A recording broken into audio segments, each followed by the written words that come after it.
Yeah. when you look at the restaurant menu prices and groceries and So how might that translate into, the current slate of projects where sometimes it seems like when projects are bid, they're using out-of-date price lists or something. I know there's a Dutch economist, Bent Flyberg. I'm not pronouncing his name right, but he studies mega projects. okay. And that's basically the iron rule of mega projects is they're going to be over budget, they're going to be over schedule, and that's sure. going to happen time and time again. Mhm. And the politics of mega projects are you have a sponsor, the guy with the money bags. We got to convince the guy with the money bags, could be investment bankers or whoever, that if we spend $2 billion, we're going to get this cash flow, this ROI, these numbers are going to work. So there's an incentive to actually underbid and underestimate your project cost at the outset because you want to get sign off. Yeah, for sure. Okay, we got a nice neat number, we got nice ROI on the project, we signed off, here's your $1 billion for your project, and then you go and execute it, and it's going to go to 2 billion or 1.5. I think this guy Bent Flyberg, he's saying something like 50% of all projects go over budget by 40% because of these dynamics. But the companies that do well with mega projects, they always have logistics dialed in. For sure. I read lots about mega projects because even academically I find it fascinating. Yeah. So to go through one significantly from 2011 to basically last year I left the end of the year, and to get to see one of these things up close and personal, Aaron, it was fascinating. So yeah, I started to understand on a personal level about why they're over cost, over budget. I don't know all the stuff in the background, but I saw it from my own little world for 5 Right. years. And I actually thought it was very, very interesting. Now I feel more comfortable talking to it. But yeah, it's interesting to know that it happens on all these projects, the mega ones. So the thing with the logistics is there's an old study. You might be interested in this. Have you ever heard of the Construction Owners Association of Alberta? Oh, of course, yeah. So deep in their website, they got all these PDF studies they've done, and they did one at the tail end of basically the oil sands refinery boom. I think they must have been studying Shell Scotford because I was there and I'm like, this sounds. Yeah, yeah. They studied the productivity of oil sands construction, and in their study, they said out of 10 hours for your man hours, You get 6 hours of productivity or something? maybe 4 hours of time on tools. Yeah. The rest of the time is walking to the job site, going to the tool crib to get stuff, waiting on materials was always a big one, or wrong material, incorrect gaskets, incorrect rebar, whatever. So you end up vaporizing 6 man hours a day to what? Congestion costs. Like, oh, we can't even get in there because these guys are doing a lift, so we got to log that as a delay. And that's something I've seen the latest, especially on turnarounds. They really keep note of every single delay. Like, we couldn't get in there because someone was doing an unscheduled lift, so there's 6 hours, man hours lost, vaporized. It is what it is. We'll get back to it at a later date. But this is where the projects get made or broken, is how well they manage these vaporized man hours. Other people have told me it's if they could spend, more time, every dollar that they spend at the planning stage, there's an actual return on it Yeah. relative to the cost overruns and stuff because of making it field fit or not being ready to go to the field and all this kind of stuff. Again, from a purely academic stuff, from a pipeliner, I love that stuff, Aaron. I find it very fascinating. Mm-hmm. So even the study you're talking about by COA, I'd love to read it. Yeah, it's on their website. Yeah. It's amazing. Yeah. And so how do you, if you're working on a project, how do you maximize time on tools? If you're talking like more of the civil industrial side, how do you maximize uptime of your machinery if you're on the dirt side? Even running an excavator and digging the pipeline way, there's a very specific method of digging to maximize your efficiency. Yeah. So I think going forward, there's all these tools where I think that's where AI is going to make a difference, right? Just efficiency. We're sitting in this 1,000-day window, it seems, where AI is going to possibly go to artificial general intelligence, then artificial superintelligence, possibly by 2028. And it's like the way it was put to me. They said that the technology, if you were to have a parallel, imagine your young First Nations father and son sitting watching the bison, and the survey crew comes through to build the railroad.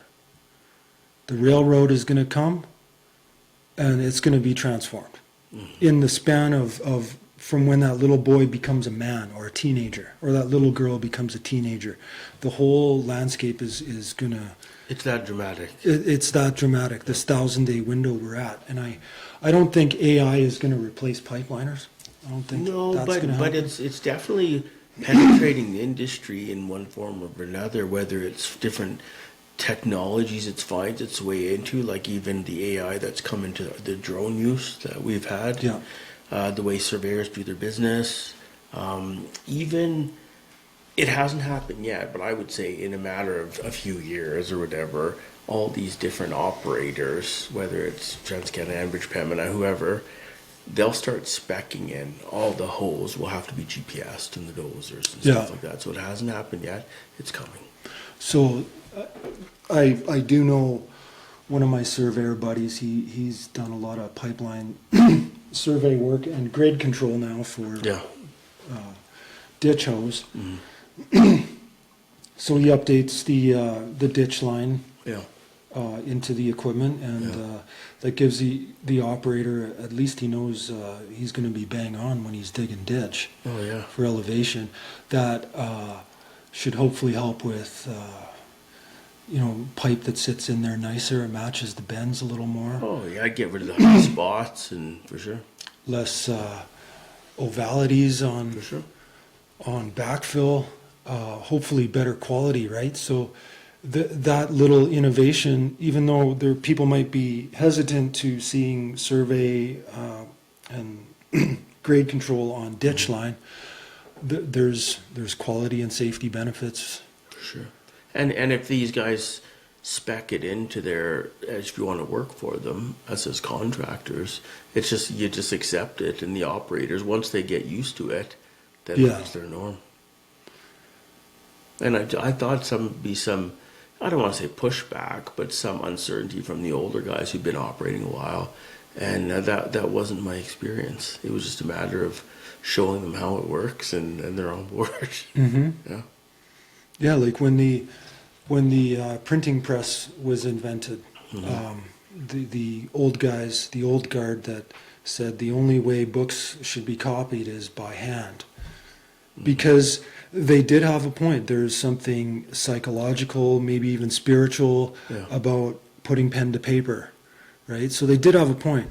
But did the printing press, did it destroy everything? Like, it made music easier to copy and reproduce? Proliferated the Bible around the world. Yeah, proliferation of ideas and everything. Yeah, maybe we are at that point where the printing press was just discovered. Maybe we're at that point where the rail line is coming through the Bison Valley, or maybe all this AI stuff is overblown. it's another bubble. Who know? We won't know. Yeah. But I'd say we'll know in a matter of a few years. I'm a positive person by nature, and my hope is that it's gonna make life better in the long run. And I hope those short-term pains aren't too painful for people. I think it would help out safety in some ways where I could see there being, just as there's glasses with a camera, there will be glasses that will help you pick out hazards or be alert to them. It's not going to eliminate the human component of construction. I don't think it's going to be a bunch of Elon Musk's robots. No, yeah, agreed. Well, you see people talk about it all the time about, AI's coming, whether you like it or not, but it's not really coming for the tradesmen anytime soon. That's what people keep saying. So if you want to be safe and secure and you want to make money, go into the trades. And I like hearing that kind of stuff. Yeah,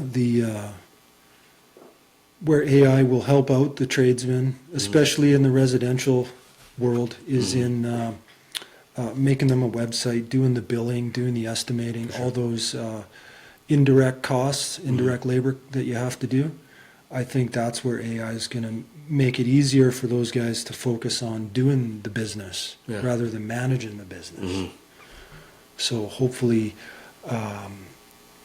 it unlocks a lot of guys who would rather be doing the business rather than managing the business. For sure. I see it. And again, I'm very hopeful, I'm very optimistic. But what that looks like, I have no idea. No. Yeah, but it's coming whether we like it or not. It is coming. Yeah. And I do agree with what you said about maybe the trades almost future-proofing your career prospects in a way. It's kind of a raw deal that has been put to the millennials and even Gen X, or if you went and got a degree in a knowledge discipline, there would be a job for you. Well, no, in the States and in Canada, it's it's either getting offshored, outsourced, insourced, eliminated, switched over to AI. So the knowledge, the premium to knowledge and STEM degrees, it's become a problem, especially in the States. Something like 70% of STEM graduates don't work in anything resembling STEM, or they're even having trouble getting into a career path. But maybe AI will help them with the mundane. Yeah, the administrative side of it. It might help. I think one thing that is, unfortunately, a lot of even young engineers and the programmers and stuff like that, which is, again, a great discipline. They've always been so helpful, and I'm a big fan of engineers, but yeah, AI is coming after some of those jobs too, even the entry-level and intermediate programming jobs, which is tough on those kids. But again, these are some of the short-term pains I'm talking about, not just for those kids, but for the families that go along with it. So hopefully they can pivot and get through it. But again, just maybe I'm being just optimistic, but yeah, I hope it's positive. Yeah, I think optimism breeds its own spin-off effects. It's call it the luck of the Irish. If you didn't believe in a lucky penny, would you find them? Yeah, no, for sure. If you didn't believe in a four-leaf clover, would you spot them? Yeah. If you didn't ever believe there was a pot of gold at the end of the rainbow, would you even try? For sure. Right? So I know we can all get into pessimism and stuff, but for me, it's think about that lucky penny, that four-leaf clover. It's out there for each and every person, and who knows? Maybe something will come out of this episode for both of us. We'll be like, man, remember we were talking about that, and here we are. Here we are. 5 years later. Yeah. 2 years later. That's how it goes. But I'm drawn to those people, Aaron, because we always talk about, you know, the negative poison guys on the cruise. So now that we know they're poisonous, we do try to weed them out if we can. Mm-hmm. Even for this, these conversations have opened up so much positive in my own life, and even a guy like you. So I see you on LinkedIn, and I see you sharing jobs, Aaron. Mm-hmm. I see you writing positive support. Definitely very thoughtful posts when you do share. Mm-hmm. And I don't see that with everyone. So that was one of the reasons I was drawn to you a little bit, because I could see, I don't even know this guy, Yeah. but I can see he's a supportive, positive person. So these are the kind of people I want in my life, not just professionally, Aaron, personally too. And I'm trying to surround myself. Just a quick story. I remember 15 years old, the kids were all peanuts at the time, and Marie and I, you know, young parents, and we're maybe 20 years ago now, but we're talking about, oh, now we get it as parents, why our parents wanted us to be around other good kids. Yeah. Because good kids are around good kids, and it's a positive thing. And one of the things that came from that same conversation, again, probably 15, 20 years ago, was, oh, maybe we should be around positive people too. Even though we're the parents, the adults, quote unquote, maybe it's just as equally important. And we've carried that conversation and philosophy basically through our whole marriage and our whole life, was we need to be around good people. So if I introduce you to my friend group, Aaron, I know you would fit in just like a glove.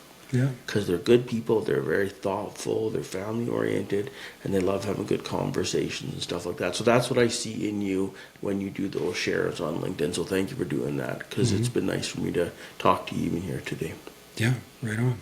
Would you be open to coming back and doing another one? Yeah, we should do another one in the future. Gonna make it through the winter here with this contract I just signed, but I'll be back every couple of weeks. Hopefully I will too. I've done my first rotation job this past year, this 2025. I'd never done one before. It was the first time I'd ever done a 14 and 7. Man, I thought it was awesome. Yeah. Like, I got to go home every 2 weeks and see Marie and the kids, and it was great, man. Yeah. So we'll see what the future holds anyway. And then, who knows, by the time we do another one, we'll be astounded at some of the developments Yeah. in the economy, in our country, people, with some of our friends. I know a lot of my friends are still struggling to find work, and I'm always thinking of them, you know. That's why I post it, because someone out there is going to get a job because of something they saw me post. It happens, Aaron. And that's just how it goes. No, I definitely have. I've got a lot of those messages. Yeah. Say, hey, man, thanks. Really appreciate it. Maybe it's only been 3 or 4 times, but people have said, I got a job that you posted that I hadn't seen, and I applied for it, and I got it. Thanks.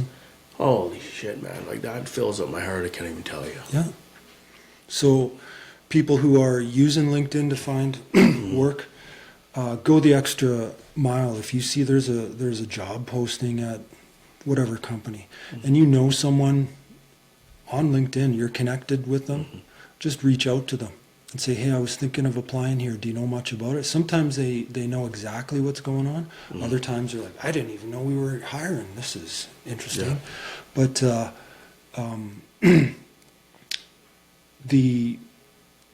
the way to use LinkedIn to find work is just that personal connection with people. Just reach out, say, hey, I'm thinking of applying here. It is a neat little community, I think, So many of us have fired resumes off into the void, and you're not sure if anyone even reads it.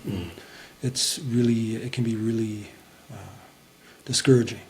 Well, sadly, Aaron, with AI, sometimes it doesn't even hit human eyes before it gets kicked out. Yeah. Well, I won't keep you too long if you'll agree to come back, but any final words before we part ways? Because the world's a crazy place, man, not just in Canada and beyond, in terms of strugglings, politics, divisiveness, just all of the bullshit, man.